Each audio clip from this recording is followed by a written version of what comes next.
Le test dit de 45-15 est avant tout un test technique. Autrement dit, un procédé de terrain conçu davantage pour positionner la zone des intensités utiles à l'élaboration des charges d'entraînement de la vitesse maximale aérobie sous forme intermittente plutôt qu'un test permettant d'évaluer l'aptitude aérobie maximale d'un sportif.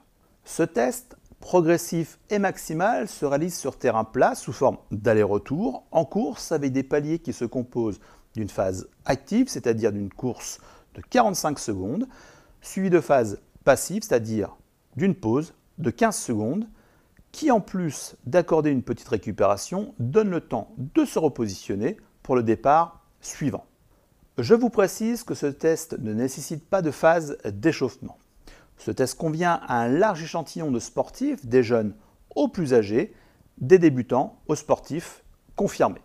Il est très abordable pour ceux qui n'ont pas une condition physique élaborée ou pour qui le système aérobie n'est pas performant ou encore pour le sportif de forte corpulence. La progressivité de la vitesse se concrétise par la réalisation d'une plus grande distance parcourue à chaque nouveau palier. En fait, il s'agit de gagner 6,25 m à chaque nouveau palier. La vitesse obtenue à l'issue du test fournit la valeur à partir de laquelle on ordonne les intensités d'entraînement de type intermittente. Celle-ci correspond plus, disons, à la VMA brute qu'à la VMA pondérée. La vitesse maximale réussie lors du dernier palier complété doit être prise comme la vitesse de référence, un repère de 100% des intensités intermittentes dont le coach a besoin pour élaborer ses charges de PMA sous forme intermittente.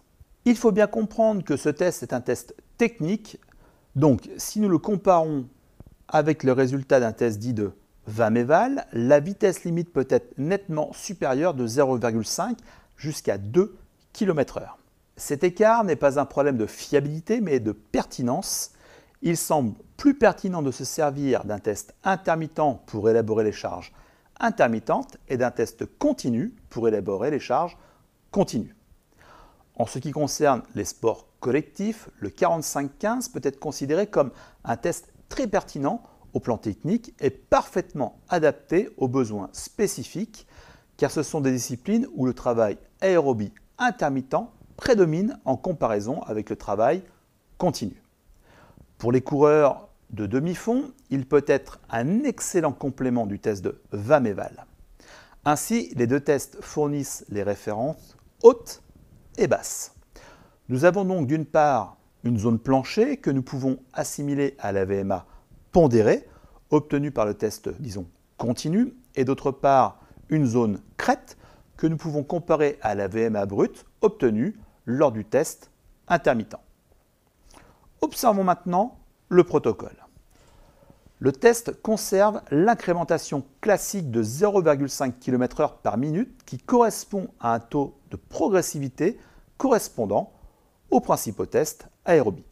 Celui-ci se réalise en course sous forme d'aller-retour avec des paliers de 45 secondes de course suivis de 15 secondes de pause. La vitesse initiale est de 8 km/h et la progression se traduit par parcourir 6,25 mètres supplémentaires lors de chaque nouveau palier. Ces 6,25 mètres correspondent à l'augmentation de 0,5 km/h, soit une durée de 45 secondes. Ce test se fait sur piste de 250, 300, 400 mètres ou bien sur n'importe quel terrain à condition qu'il soit plat et avec un sol adéquat pour la course. Pour la gestion du temps, il suffit simplement d'un chronomètre et d'un sifflet. À l'aide de plots ou de cônes, nous allons définir nos différents repères et de fait nos différentes distances de course. Le plot 0 va correspondre à notre point de départ. Celui-ci étant généralement placé à la limite de la courbe d'une piste d'athlétisme de 400 mètres. Ensuite, notre plot numéro 1 va être placé à 100 mètres plus loin. En restant dans cette continuité, nous allons positionner des plots à la suite à distance égale de 6,25 mètres.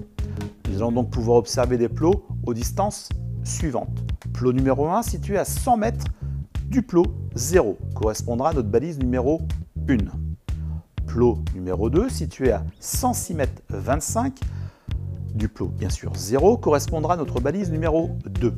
Notre plot numéro 3, situé à 112 mètres 50 du plot 0, correspondra à notre balise numéro 3.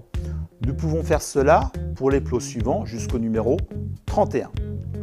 Le déroulement du test est relativement simple. Le sujet part du plot 0 et va réaliser une distance de 100 mètres en 45 secondes.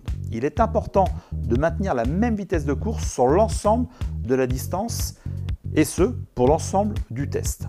Le sujet va au fur et à mesure des séquences ajuster sa vitesse et se rendre compte des intensités à développer pour maintenir la cadence au regard du chronomètre. À l'issue des 45 secondes de course, le sujet va se déplacer en marchant au plot numéro 2 qui est situé à 6,25 m plus loin. Au coup de sifflet, celui-ci repart vers le plot 0 en devant légèrement augmenter sa vitesse pour réaliser 106,25 m en 45 secondes.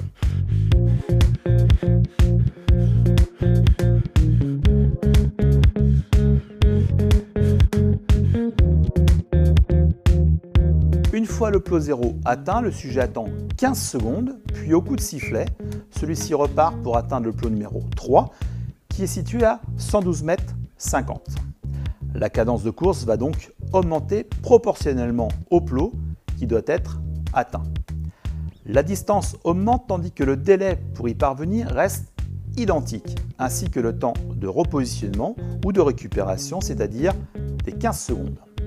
Le test prend fin lorsque le sujet n'est plus en mesure d'atteindre le plot dans le délai des 45 secondes imparti. À ce moment-là, il suffit de valider le dernier plot réalisé, dans le bon timing bien sûr, puis de se reporter au tableau suivant. Si le sujet a réalisé le plot 20 par exemple, ceci correspond au palier numéro 20 et à la vitesse correspondante, c'est-à-dire 17,5 km/h. La vitesse de référence que nous pourrons utiliser pour des séquences d'entraînement sera basée sur celle obtenue lors du test, pour notre exemple 17,5 km/h.